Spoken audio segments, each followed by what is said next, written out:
Esta es la mañana en el continente americano. Cuando atardece en Europa y cae la noche en Asia. Así despierta el continente americano y transcurre el día y la noche en el resto del mundo. La mañana. Muy buenos días, bienvenidos a la mañana de NTN 24. Los saluda Natalia Falá, como siempre un gusto acompañarlos. Vamos de inmediato a revisar la agenda informativa.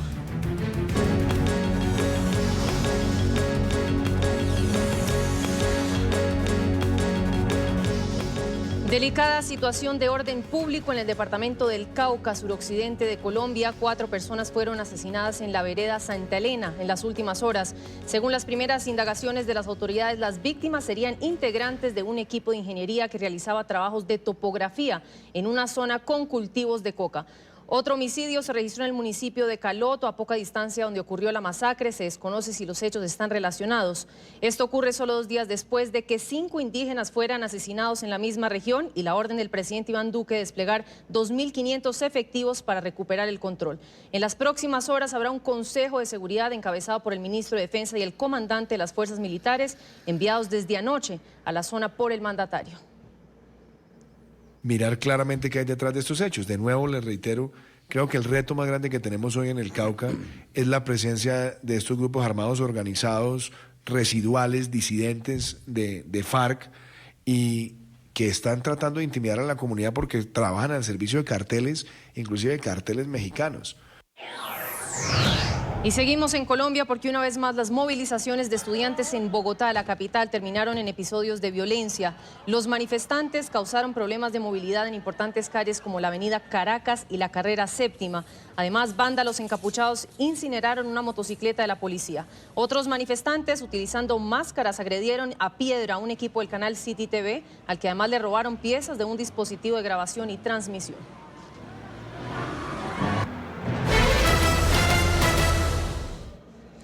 Y al menos 100 personas han sido detenidas en Panamá, escenario desde hace 3 días de protestas que han terminado en disturbios. Varios sectores rechazan la aprobación en la Asamblea Nacional de un proyecto de reforma constitucional que contempla la lucha contra la corrupción y el fortalecimiento institucional, pero que incluye un artículo que solo reconoce el matrimonio entre un hombre y una mujer.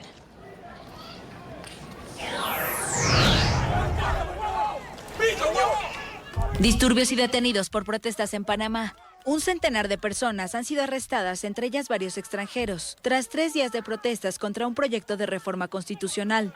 Un grupo de estudiantes que trataba de llegar a la sede de la Asamblea Nacional en Ciudad de Panamá lanzó fuegos artificiales el jueves a policías, quienes respondieron con gas pimienta. Los desórdenes se trasladaron luego a la Universidad de Panamá, donde manifestantes lanzaron piedras y incendiaron barricadas, mientras la policía respondió con material antidisturbios. Es el tercer día de protestas luego de que el legislativo aprobara un proyecto para reformar la Constitución de 1972 y que será discutido en el periodo de 2020 y luego pasará a referéndum.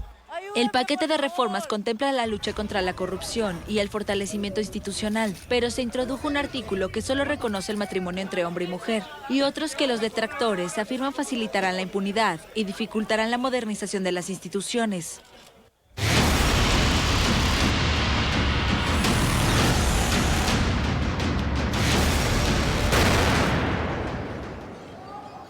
Vivió una nueva jornada de protestas que terminó en violentos choques entre la policía y manifestantes opositores a Evo Morales. Los hechos se registraron a pocos metros de la sede del gobierno en La Paz. Los uniformados usaron gases lacrimógenos para dispersar las concentraciones opositoras.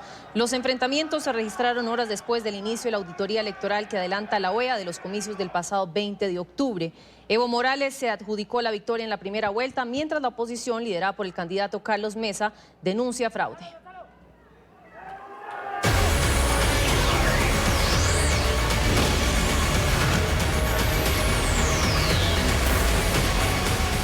Y la crisis en Chile obliga al gobierno a cancelar compromisos internacionales. Sebastián Piñera anunció la cancelación de la organización de la Cumbre de Líderes del Foro de Cooperación del Asia-Pacífico, APEC, y la del Clima, COP25, que debían realizarse a finales de este año en Santiago, la capital. El mandatario señaló que debía dedicarse a restablecer plenamente el orden público, impulsar la agenda social que responda a los pedidos de los manifestantes y sostener un amplio diálogo con la sociedad y los sectores políticos. La crisis social en Chile ya tiene afectaciones a nivel internacional. El país sudamericano canceló el miércoles el encuentro de líderes del Fondo de Cooperación del Asia-Pacífico, APEC, y la Cumbre Mundial del Clima de la ONU, COP25, que iban a celebrarse en Santiago en cuestión de semanas. Que nuestra primera preocupación y prioridad como gobierno es concentrarnos absolutamente en, primero, restablecer plenamente el orden público, la seguridad ciudadana y la paz social. Tras el anuncio de Piñera, la bolsa de Santiago cayó 2,80 puntos y el dólar alcanzó su nivel más alto desde 2003, situándose en 739 pesos con 50 centavos. Mientras tanto, las protestas no cedían en la capital ni en las principales ciudades de Chile. Miles de personas se congregaron en las afueras del Palacio Presidencial de la Moneda, en la mayor concentración en este lugar desde el inicio de la crisis el 18 de octubre. La cancelación de COP25 era necesario porque no podemos ser anfitriones cuando somos un país de desigualdad, un país donde la mitad gana un sueldo que no le alcanza para salir de la pobreza. La APEC, que iba a realizarse el 16 y 17 de noviembre, se anticipaba como el escenario en que China y Estados Unidos firmarían un acuerdo que pondría fin a su guerra comercial. Los presidentes Donald Trump y Xi Jinping habían confirmado su asistencia. Por otro lado, la COP25, prevista entre el 2 y el 13 de diciembre, reuniría a cerca de 25,000 delegados, junto a la activista sueca Greta Thunberg, para presionar por medidas contra el calentamiento global. Y para hablar del tema, quiero saludar en esta parte del programa a Guillermo Holzman. Él es analista político y académico de la Universidad de Valparaíso. Guillermo, muy buenos días. Gracias por acompañarnos el día de hoy.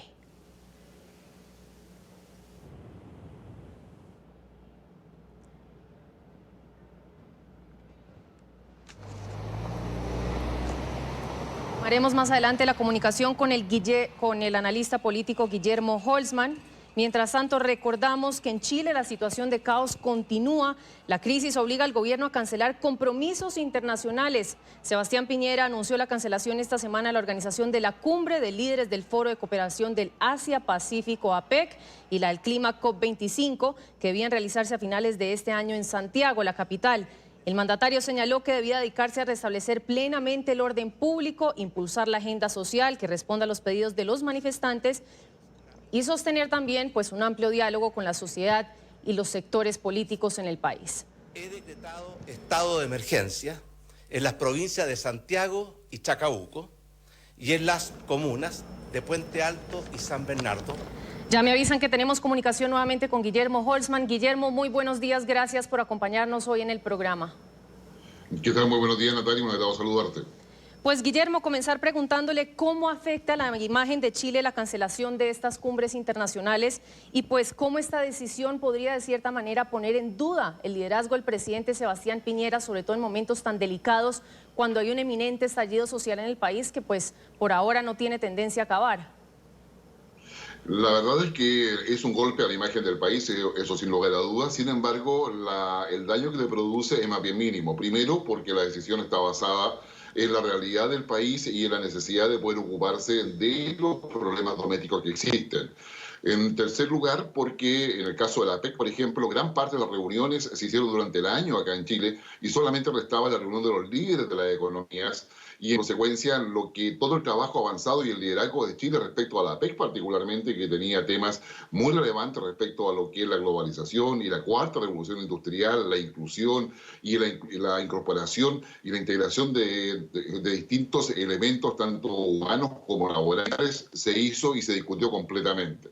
Respecto a la COP25, para Chile es una pena, sin lugar a dudas, pero también está asociado a lo que significa recibir más de 30.000 personas de diferentes delegaciones de más de 150 países, que estando acá en Chile no podía tener la seguridad o la tranquilidad suficiente para poder desarrollar toda la actividad que se quiere, y es ahí donde Chile todo el trabajo previo lo va a traspasar ahora a España, que va a ser la nueva sede de la COP25, y en esa perspectiva Chile ha encontrado la comprensión de los países, el liderazgo de Chile, particular acuerdo para avanzar en la inserción mundial, ya sea en la lógica de Asia-Pacífico, de Indo-Pacífico, o simplemente los acuerdos de nuevas generaciones respecto al medio ambiente, se mantiene completamente incólume. Y en esa perspectiva es Chile, hoy día a través de la representación del presidente Piñera, el que se le reconoce justamente ese liderazgo. Guillermo, y también importante hablar del impacto económico que pues implica esta decisión, ¿no? O sea, la moneda y la bolsa chilena registraron bajas tras el anuncio del presidente Sebastián Piñera. ¿Cuál es su análisis? Efectivamente, eso tiene un costo económico no solamente respecto a las expectativas de crecimiento que había para el presente año, también tiene un impacto en términos turísticos y en términos de lo que significa tener a un país movilizado con toda esta actividad extranjera en suelo nacional. Sin embargo, acá hay un tema de fondo también, que es el hecho de que al ser Chile una economía neoliberal, que la tiene en el año 1980, se enfrenta a la necesidad de adecuarla, actualizarla y seguir siendo un referente a muchos países que han seguido el ejemplo de Chile. Hoy día Chile tiene una renta per cápita por poder de compra superior a los $23.000, pero sin embargo un porcentaje importante de su población recibe menos de $1.000 de ingreso.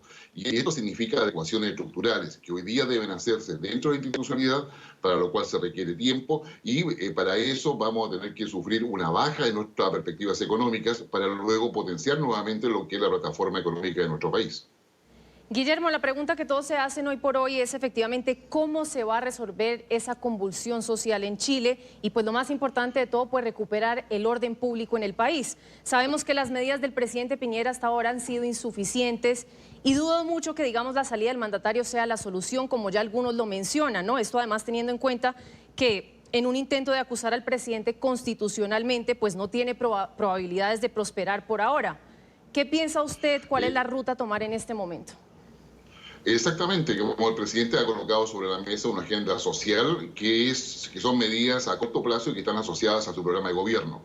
Hoy día ya se iniciaron las conversaciones, el diálogo y esperamos que las negociaciones con los principales partidos de la oposición, donde se ha arrestado el Partido Comunista Chileno, para poder encontrar una vía institucional y encauzar justamente primero los diálogos, establecer las prioridades y avanzar respecto a qué tipo de reformas constitucionales o no se deben hacer para lograr avanzar en ello. Y en esa perspectiva, acá hay una clara separación. La ciudadanía chilena quiere hacer estos cambios en paz, deja de lado los grupos violentos que han saqueado más de 20 estaciones de metro, más de 120 supermercados, farmacias y todo tipo de negocios, porque ellos están más bien en una lucha antineoliberal muy clásica cuya argumentación se sustenta en el Foro de Sao Paulo. Por el otro lado, Chile tiene que hacer adecuaciones que no solamente siguiendo los elementos principales que coloca el Fondo Monetario Internacional, sino haciéndose cargo de la desigualdad que hay en nuestro país. Y eso implica una hoja de ruta, que es lo que motiva finalmente al presidente para dejar fuera dos reuniones internacionales muy relevantes, como conversábamos, y poder centrarse en una hoja de ruta que tiene los elementos de corto plazo, mediano plazo y también largo plazo. Y en esas es donde se espera que haya un acuerdo y una voluntad política para poder alcanzarla, pero con una condición, sin lugar a dudas, que es escuchar a la ciudadanía. Y es eso lo que hoy día tiene que discutirse para plantear y buscar justamente esa solución, dejando de lado a todos aquellos grupos extremos que, por una parte, están con la violencia, pero donde tenemos una inmensa mayoría de chilenos que está por hacer un diálogo que sea efectivamente capaz de darnos un avance en calidad de vida, en bienestar y particularmente que el Estado efectivamente defienda y proteja a los ciudadanos. Guillermo, me gustaría hacerle una última pregunta que me parece relevante abordar. ¿Cree usted que este tipo de crisis que vive hoy Chile podría contribuir al surgimiento de una figura populista en el país? O sea, que algún líder político o partido, digamos, logre convertir el descontento popular en un programa de cambio viable y creíble. Si no hay una salida institucional dentro de los próximos meses, estamos hablando 2 meses como máximo, donde la ciudadanía tenga claro de que hay efectivamente una hoja de ruta cuyo acento y preocupación y foco está en el bienestar social, es muy probable de que en definitiva acá en Chile se pueda instalar, a contar del próximo año ya, una plataforma más bien populista. Eso es un riesgo y ese riesgo tiene directa relación con la capacidad institucional para poder canalizar las demandas, establecer las soluciones y crear un espacio de convergencia democrática donde no solamente los partidos políticos, sino que la ciudadanía también tenga la posibilidad de de manifestar y exponer sus demandas, y esa priorización después tiene que transformarse en políticas públicas, donde lo relevante va a ser que el Estado no sea corrupto, que esté a servicio de la persona y que tenga una capacidad efectiva de controlar los abusos que en el mercado se pueden cometer. Hoy día lo que la ciudadanía pide es que el Estado los proteja como corresponde y como es la esencia del Estado. Si eso no sucede, sin lugar a dudas, Natalia, tendríamos un escenario para una propuesta populista, sin lugar a dudas. Pues quiero agradecer a Guillermo Holzman, analista político y académico, por acompañarnos estos minutos en el programa. Un buen día, Guillermo. Igualmente para ustedes, que tengan muy buen día. Gracias.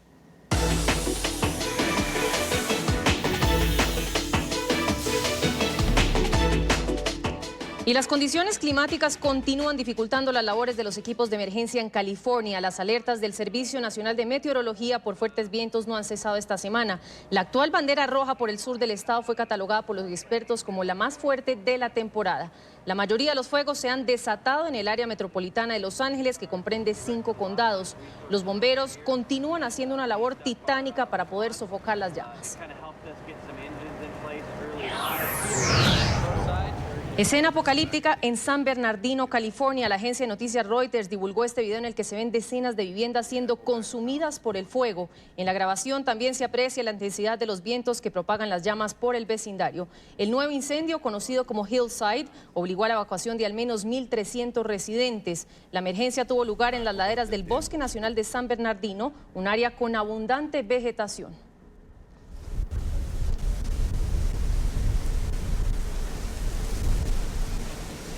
Y hoy nuevamente nos acompaña desde el lugar de la noticia nuestro periodista Mauricio Cárdenas en California. Mauricio, adelante, cuéntenos por favor cuál es la situación hoy. Muy buenos días para todos ustedes. En la mañana de NTN 24 la situación sigue siendo de mucho peligro acá en el estado de California, aunque al parecer hay buenas noticias para el fin de semana. Ayer de nuevo más incendios, más focos de atención para los bomberos. Una vez más aparecieron incendios muy cerca de la ciudad de Los Ángeles, esta vez en el área de San Bernardino. Estuvimos presentes en estos incendios. 6 casas se perdieron en el área del norte de San Bernardino, que está más o menos unos 60, 70 minutos al este de la ciudad de Los Ángeles. Allí los bomberos pudieron actuar de manera rápida y evitar que se perdieran vidas y más propiedades. Nosotros hablamos con uno de los miembros del departamento de bomberos de esta área. Tan pronto estaban apagando este incendio y esto fue lo que dijo para NTN 24. El tiempo va a ser un desafío para nosotros hoy. Esperamos vientos de 30 a 50 kilómetros por hora y temperaturas bastante cálidas. Los bomberos han tenido que trabajar en diferentes áreas a lo largo y ancho del estado. El incendio más grande, el incendio que está en las afueras de la ciudad de San Francisco, al norte del estado, continúa siendo el de más peligro para toda esta zona, con un contenimiento hasta el momento por parte de los bomberos de menos del 50%. Ya son más de 70,000 acres que han sido quemados por este incendio. Otros incendios en el sur del estado, cerca a San Diego, cerca a la ciudad de Los Ángeles, continúan siendo manejados por los cuerpos de bomberos. Pero ayer en San Bernardino encontramos a una persona inmigrante mexicana que de milagro pudo salvar su vida, porque el incendio estalló a las 2:30 de la madrugada, todo el mundo dormida, cuando de pronto apareció una vecina haciendo sonar el claxon, el pito de su auto, despertando a todo el mundo, otros vecinos golpeándoles en las puertas para que se despertaran y salieran corriendo,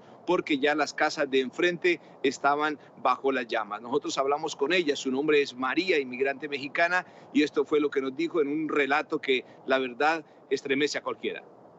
No nos dio tiempo de nada más pues un hijo, el hijo más grande de nosotros nos dijo que algo estaba pasando, que se estaba incendiando y no dio tiempo más que de agarrar las maletas. Y en cuanto agarramos las maletas, ya la lumbre las teníamos hacia arriba. Y pues a correr en los carros, a meter lo que pudiéramos y vámonos. Pero pues se me olvidaba que mi vecina estaba dormida y regresé por ella a tocarle. Y no contestaba, pero yo tocaba fuerte, así que salga, que nos vamos a quemar. Y no contestaba y hasta que le empecé a pitar así con el carro, bien recio, así, salgan, que nos vamos a quemar. Y fue cuando salieron con todos, tenía 5 niños. La buena noticia para los habitantes de California es que los expertos en el tiempo han dicho que a partir de mañana y el domingo los famosos vientos de Santa Ana van a empezar a disminuir y que para el lunes prácticamente podrían desaparecer. Esto va a hacer que desaparezcan, que no se produzcan nuevos incendios, lo cual le daría una gran ayuda, una gran ventaja a los bomberos de seguir trabajando y apagando los incendios ya existentes. Esperamos que los expertos en el tiempo tengan toda la razón y no lleguen más vientos de Santa Ana, que son los que inician estos incendios acá en el estado número 1 de la Unión Americana. Desde Los Ángeles, Mauricio Cárdenas, en vivo para la mañana de NTN 24. Gracias, Mauricio, por su reporte. Por supuesto, seguiremos atentos al desarrollo de las noticias en California. Mientras tanto, seguimos repasando la agenda informativa en los Estados Unidos desde los distintos puntos en los que se encuentran nuestros corresponsales. Vamos a iniciar en Washington, donde la Cámara de Representantes ya efectivamente formalizó el proceso en contra del juicio político contra Donald Trump. Sin embargo, las posiciones se mantienen muy en firme. Los republicanos insisten en que todo el proceso ha sido ilegal, a puerta cerrada, y que no se le ha garantizado ese debido proceso al presidente Donald Trump, mientras que los demócratas pues esperan poder encontrar la verdad a finales de este mismo año. En Washington, Emiliana Molina nos tiene todo el reporte. Emiliana, muy buenos días. Así es, ¿qué tal? Muy buenos días. Pues el día de ayer, con una resolución, los demócratas lograron avanzar este proceso de investigaciones en contra del mandatario estadounidense Donald Trump. Fueron 232 votos a favor y 196 votos en contra. 4 legisladores no votaron, entre estos 3 republicanos y un demócrata, y 2 demócratas votaron en conjunto con los republicanos. Los 2 demócratas son Colin Peterson y Jeff Van Drew. Estos 2 demócratas se están lanzando a reelecciones en el 2020 y de hecho están en distritos en donde ganó el mandatario estadounidense Donald Trump en 2016. Así que según expertos, pues estos demócratas se alinearon con las posiciones republicanas en un esfuerzo por no perder su curul el próximo año. De hecho, como la votación se llevó a cabo, todos los partidos estaban bastante alineados con sus posiciones, tanto republicanos como demócratas, salvo estos últimos 2 legisladores, lo cual de hecho le ayuda a los republicanos y al mandatario estadounidense Donald Trump, pues comprueban de cierta manera la estrategia de que esto sí es una cacería de brujas. Veamos lo que dijeron. No person, Republican or Democrat, no se debe permitir que ninguna persona, republicano o demócrata, presidente o cualquier otra persona, ponga en peligro la seguridad y la reputación de Estados Unidos con fines políticos egoístas. Ningún presidente, ningún funcionario puede exigir que un aliado de los Estados Unidos haga algo en particular para ayudar a sus ambiciones políticas como condición para recibir ayuda en nuestro país.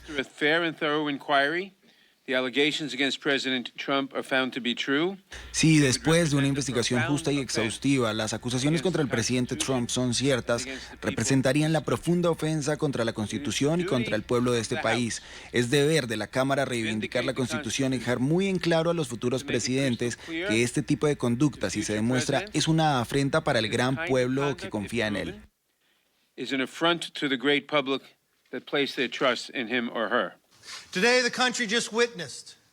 Hoy el país acaba de presenciar el único voto bipartidista en contra de ese piso. La pregunta a la vocera, Nancy Pelosi, son las mismas preguntas que proporcioné en una carta sobre el proceso injusto que tuvimos. ¿Qué ha cambiado desde marzo? En todas las audiencias no hay nada convincente, nada abrumador, por lo tanto la vocera debería seguir sus propias palabras sobre el voto bipartidista en la sala y en la farsa en la que ha estado haciendo pasar a este país por esta pesadilla. Eso es exactamente lo que demuestra la votación de hoy.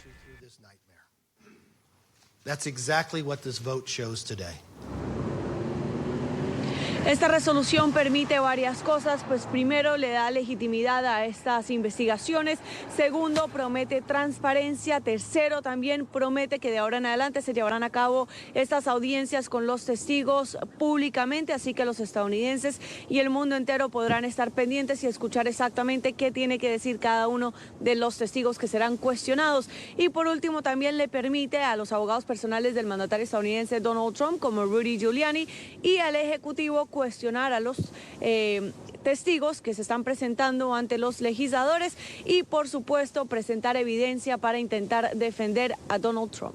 Esta es toda la información que tenemos en directo desde Virginia. Emiliana Molina para NTN 24. Gracias, Emiliana, por su reporte.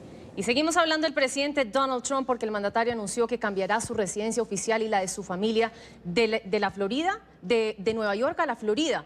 Esto supuestamente porque el Estado traería mayores ventajas fiscales. La noticia fue anunciada por el presidente a través de su cuenta de Twitter. Alejandro Rincón desde Nueva York nos tiene la noticia. Alejandro, muy buenos días. Adelante con su reporte.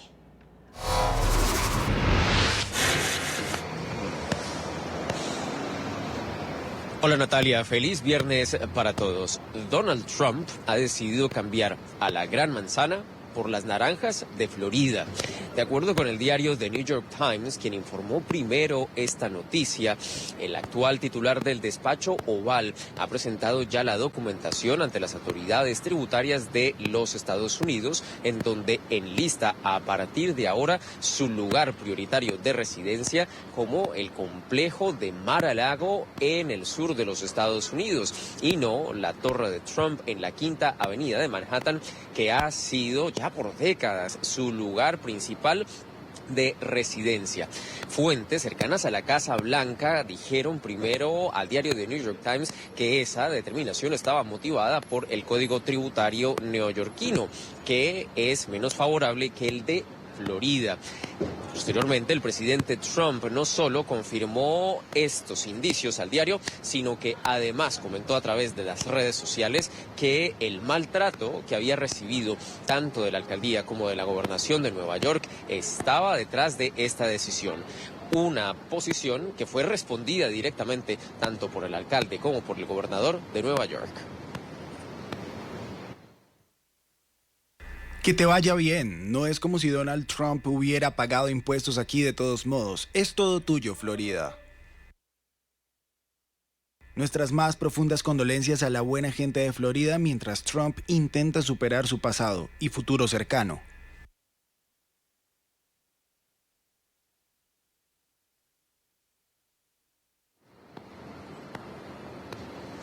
El liderazgo político de Nueva York, sin duda alguna, no lamenta para nada la decisión del actual titular del despacho Oval. Consecuentemente, a raíz de esta postura, pues espera una vez salga de la Casa Blanca, pues Donald Trump vaya directamente a residir al sur de los Estados Unidos.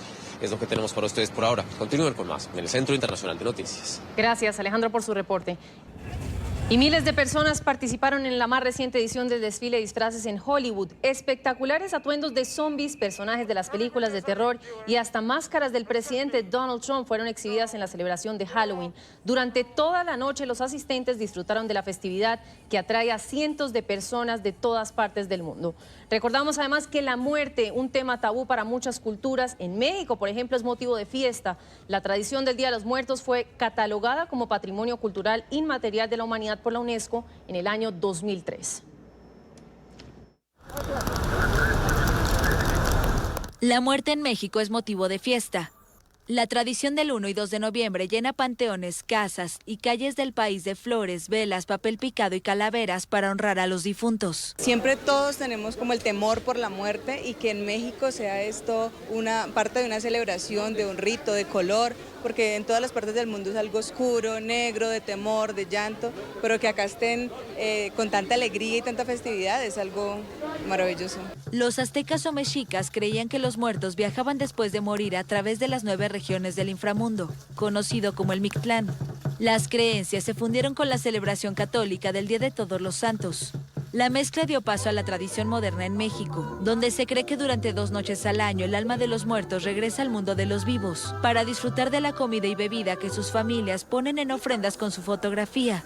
El día de hoy, como pueden ver, el altar, pues, hay mucho significado, sobre todo el altar de ahorita se festeja pues para los seres queridos que se han ido. La tradición del Día de Muertos, que fue catalogada como Patrimonio Cultural Inmaterial de la Humanidad por la UNESCO en 2003, se ha convertido en un símbolo tanto en México como en el mundo. Con esto hacemos nuestra primera pausa comercial. Gracias por continuar con nosotros aquí en la mañana. Vamos a revisar otras noticias internacionales.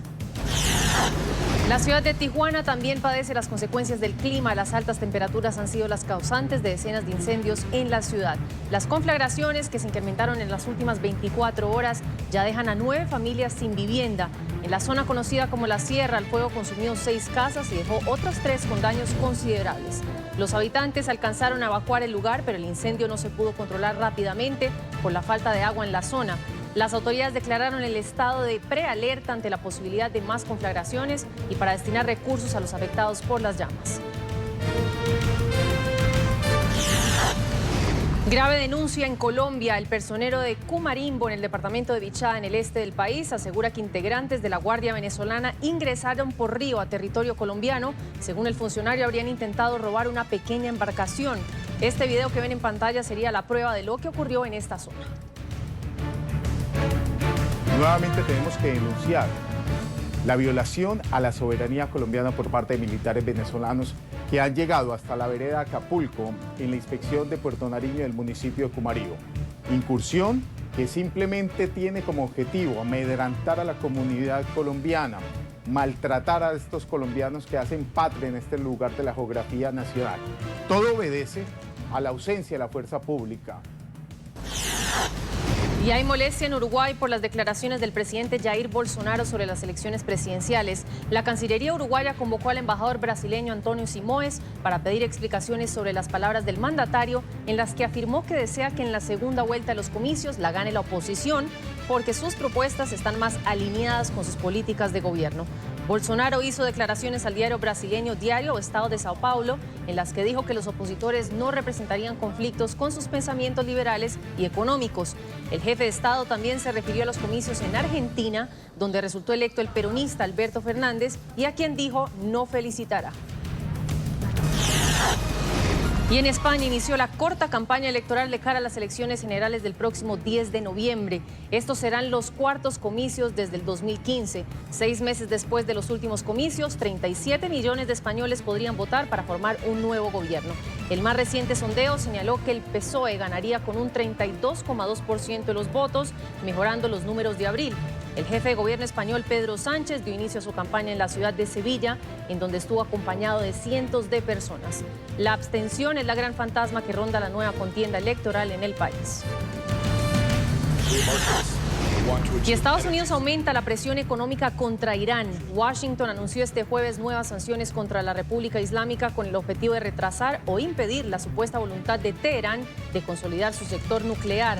Las medidas serán aplicadas al sector de la construcción y así la Unión Americana restringirá la adquisición de materiales estratégicos para los guardianes de la revolución y sus programas de proliferación.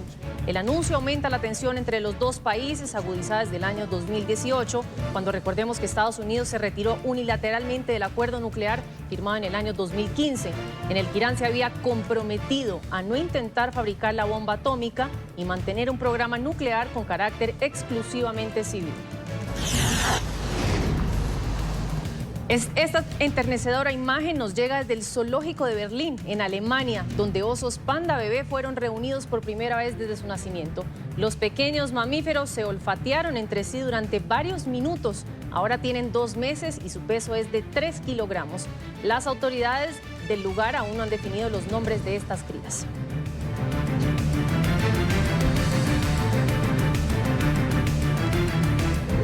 Y avanzamos con noticias en Venezuela. El presidente interino Juan Guaidó respondió a las críticas de dirigentes políticos que aseguran que se está trabajando en unas supuestas elecciones en el país con Nicolás Maduro en el poder. Guaidó aseguró que la propuesta siempre ha sido el cese de la usurpación y garantizar las condiciones democráticas en la nación suramericana.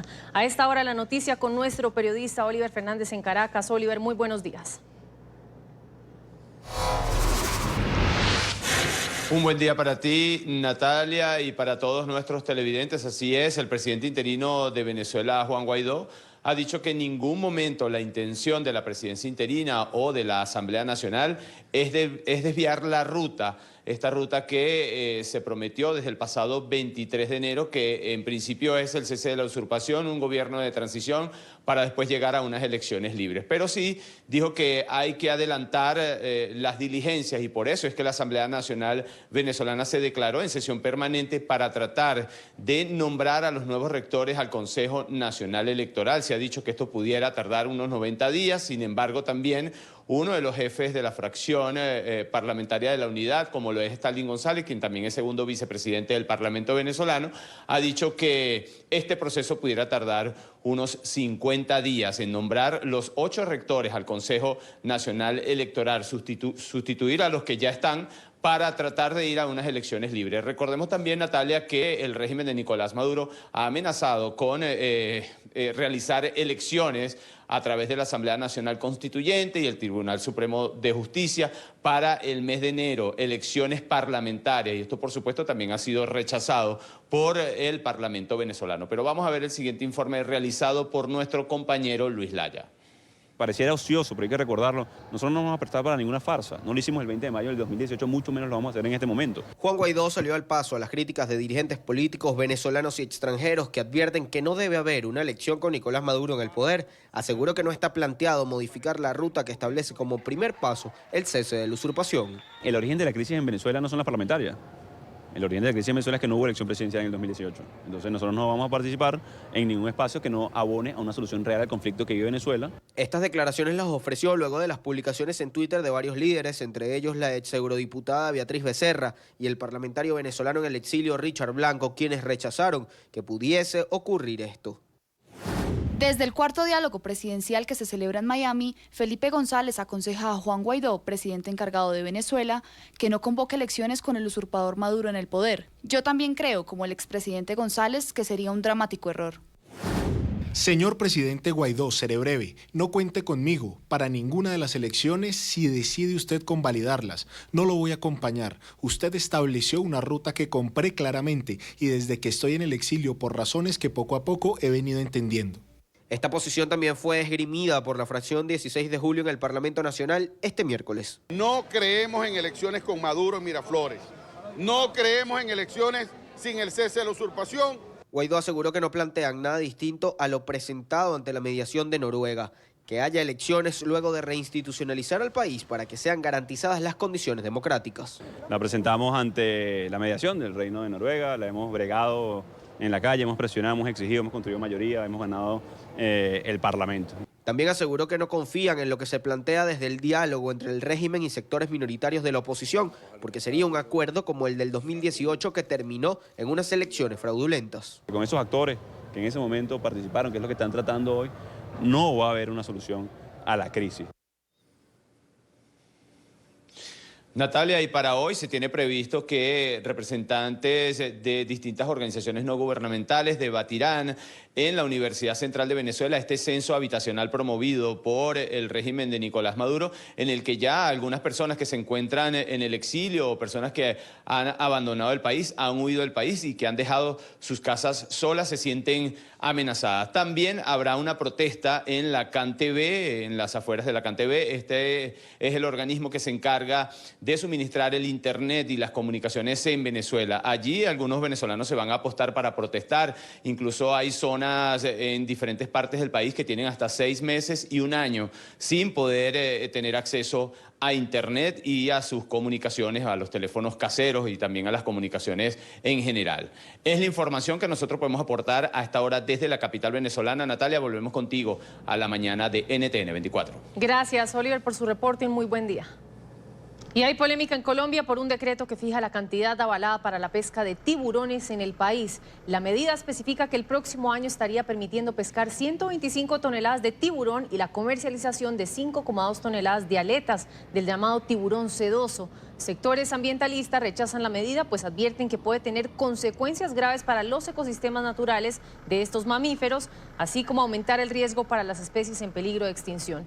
Sin embargo, el gobierno aclaró que la resolución no fue contemplada para promover el corte de aletas de los animales, sino para evitar la caza indiscriminada. Las autoridades destacaron que tampoco está permitida la exportación de estas especies en peligro. Esta es la resolución que generó polémica. En ella se indica que de común acuerdo y con base en evidencias científicas y estadísticas sobre las especies, se fijaron los permisos de aprovechamiento.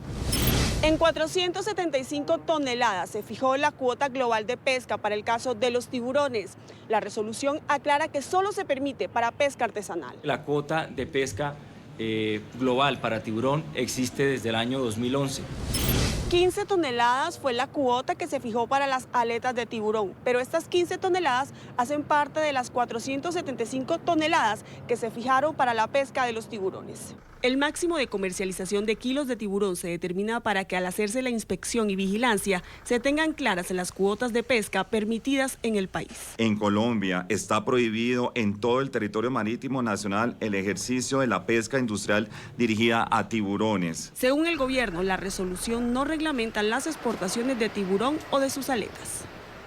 Y quiero saludar en esta parte del programa a Felipe Ladino, él es ecólogo de la Fundación Malpelo. Felipe, muy buenos días, gracias por acompañarnos aquí en la mañana. Hola, muy buenos días. Bueno, comenzar preguntándole cómo reciben ustedes la resolución que emitió el Ministerio de Agricultura y cómo esta medida puede afectar a los ecosistemas naturales y la seguridad alimentaria de las comunidades costeras. Bueno, como ya han informado, esta medida viene desde hace muchos años. Este año se quiso corregir, se quiso hacer unos ajustes, ya que antes se estaban manejando, digamos, 350 toneladas de tiburón, los cuales podrían ser 350 toneladas de aletas. Este año se quiso ajustar ese número de toneladas, reduciéndolo con el objetivo de conservar la especie, pero pues creemos que todavía hay que hacer unos ajustes mayores. Pues nosotros hacemos un llamado a detener el comercio de aleta de tiburón, prohibir las exportaciones de las aletas de tiburones debido a que tenemos unas especies que están en riesgo y es muy difícil hacer un control de qué aletas se están exportando, saber qué especies son, si están en peligro o no están en peligro. Entonces nuestro llamado es aquí a que pues aprovechemos esta oportunidad y de una vez Colombia le diga que no a la exportación de aletas de tiburones. Bueno, Felipe, un tema fundamental que pienso que hay que abordar es cómo se va a garantizar que la pesca sí sea efectivamente artesanal y cómo fortalecer el control y la vigilancia de los mares territoriales colombianos, porque esto sin duda representa un reto enorme. Dirían algunos que la resolución estaría abriendo las puertas para que pescadores se aprovechen de esto y pues al final del día resulta muy complejo determinar si la pesca fue a propósito o incidental. Sí, el control y vigilancia es un tema muy complicado en el país. Los mares son muy grandes, las comunidades pesqueras son demasiadas, no en todas las comunidades pesqueras está la autoridad de pesca ejerciendo controles. Entonces aquí lo que le podemos apuntar es a regular el comercio. O sea, si va a haber una pesca de sustento, que el tiburón se comercialice internamente dentro de esas pequeñas localidades, pero que no se mande la carne al interior del país. Bueno, la Fundación Mar Viva, por ejemplo, recomienda revocar la resolución hasta que exista información científica que logre determinar acertadamente los porcentajes reales y el manejo que se le debe dar a este tipo de animales. ¿Qué piensa usted? Y le pregunto también si cree que hay seguimiento real en estos casos. Sí, estamos completamente de acuerdo porque pues, bueno, es una cuota que se ha mantenido. Ayer tuvimos una reunión con los ministerios, ellos están muy dispuestos a dialogar, a recibir información y tomar decisiones con base en la información disponible. Y bueno, la idea de suministrarles esta información. Nosotros tenemos datos de cómo a las especies que estamos monitoreando desde la Fundación Malpelo hemos visto unos descensos poblacionales significativos. Entonces también hacemos un llamado a ser más cuidadosos en este tema porque las especies están desapareciendo y bueno, la norma puede ir en contravía. Entonces hay que revisar esto y tomar la mejor decisión posible. Felipe, me gustaría hacerle una última pregunta. ¿Cree usted que debe existir más diálogo entre entidades de gobierno y organizaciones ambientalistas para implementar políticas con mayor rigurosidad y pues tener un mejor feedback de información al respecto? Sí, claro, y como lo fijamos ayer en una reunión que tuvimos, eso es algo que se va a implementar nuevamente y la idea es que podamos todos trabajar conjuntamente por la conservación de los recursos. Bueno, pues quiero agradecer a Felipe Ladino, miembro de la Fundación Malpelo de Colombia, por acompañarnos estos minutos en el programa. Felipe, muchas gracias y un buen día. Listo, hasta luego. Nosotros, mientras tanto, seguimos revisando otras noticias internacionales en la agenda de hoy. Delicada situación de orden público en el departamento del Cauca, suroccidente de Colombia. 4 personas fueron asesinadas en la vereda Santa Elena en las últimas horas. Según las primeras indagaciones de las autoridades, las víctimas serían integrantes de un equipo de ingeniería que realizaba trabajos de topografía en una zona con cultivos de coca. Otro homicidio se registró en el municipio de Caloto, a poca distancia donde ocurrió esta masacre. Se desconoce si los hechos estarían relacionados. Esto ocurre solo 2 días después de que 5 indígenas fueron asesinados en la misma región y la orden del presidente Iván Duque de desplegar 2.500 efectivos para recuperar el control en la zona.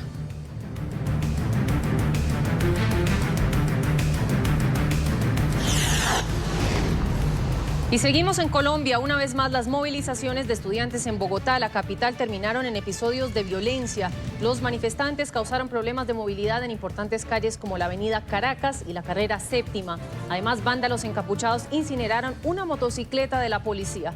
Otros manifestantes, utilizando máscaras, agredieron a piedra a un equipo del canal City TV, al que además le robaron piezas de un dispositivo de grabación y transmisión.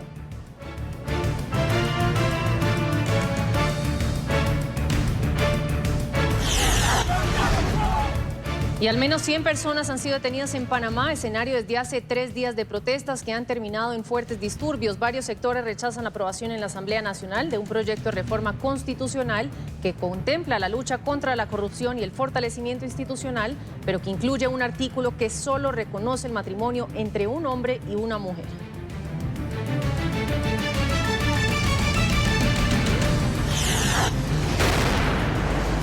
Y Bolivia vivió una nueva jornada de protestas que terminó en violentos choques entre la policía y manifestantes opositores a Evo Morales. Los hechos se registraron a pocos metros de la sede de gobierno en La Paz. Los uniformados usaron gases lacrimógenos para dispersar las concentraciones opositoras. Los enfrentamientos se registraron horas después del inicio de la auditoría electoral que adelanta la OEA de los comicios del pasado 20 de octubre. Evo Morales se adjudicó la victoria en primera vuelta, mientras la oposición liderada por el candidato Carlos Mesa sigue denunciando fraude.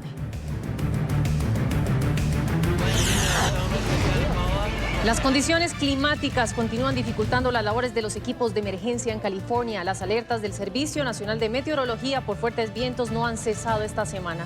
La actual bandera roja para el sur del estado fue catalogada por los expertos como la más fuerte de la temporada. La mayoría de los fuegos se han desatado en el área metropolitana de Los Ángeles, que comprende 5 condados. Los bomberos continúan haciendo una labor titánica para poder sofocar las llamas.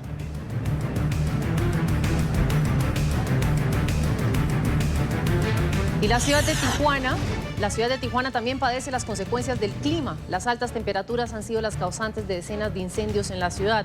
Las conflagraciones, que se incrementaron en las últimas 24 horas, ya dejan a 9 familias sin vivienda.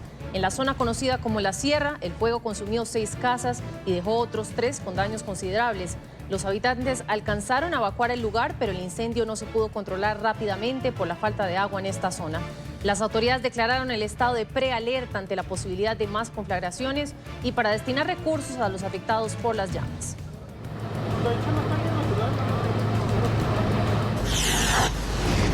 Y hay molestia en Uruguay por las declaraciones del presidente Jair Bolsonaro sobre las elecciones presidenciales. La Cancillería uruguaya convocó al embajador brasileño Antonio Simões para pedir explicaciones sobre las palabras del mandatario, en las que afirmó que desea que en la segunda vuelta de los comicios la gane la oposición porque sus propuestas están más alineadas con sus políticas de gobierno. Bolsonaro hizo declaraciones al diario brasileño Diario o Estado de Sao Paulo, en las que dijo que los opositores no representarían conflictos con sus pensamientos liberales y económicos. El jefe de Estado también se refirió a los comicios en Argentina, donde resultó electo el peronista Alberto Fernández y a quien dijo no felicitará.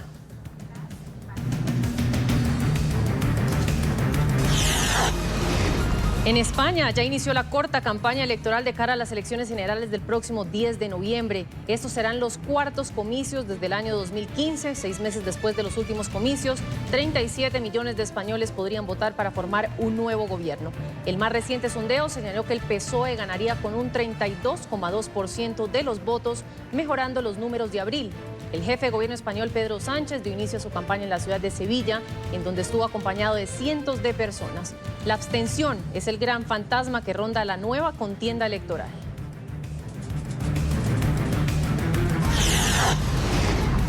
Y la modelo Heidi Klum siempre es noticia en la noche del 31 de octubre. Este 2019 ha desfilado con un terrorífico disfraz. Tardó 10 horas para transformarse en un legendario biótico. El disfraz incluyó una prótesis que le proporcionó a la modelo de 46 años unas amplias caderas y grandes pechos. La alemana celebró así los 20 años de su famosa fiesta de Halloween.